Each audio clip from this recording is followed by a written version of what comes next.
Assalamu alaikum қазақ елі. Мен Зубариев Зелимхан. Шешен өкілдерінің ұлтымын.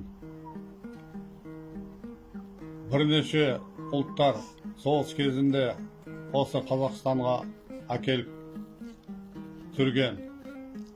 Олардың көбі осы қазақ халықтың көмегімен тірі қалған.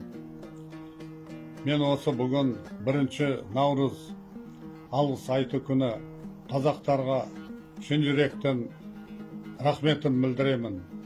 Қазақ елін аман болсын. Қазақ халыққа шын жүректен рахмет айтам.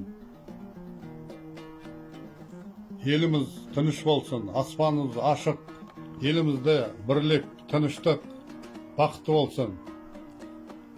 Алға қарай қазақ елі көрке берсін.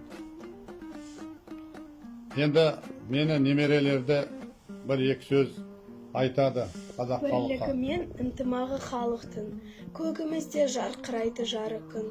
Ырыс, дәулет, бақыт үшін халықтың, жайнай берсен мың алғыспен жарық күн.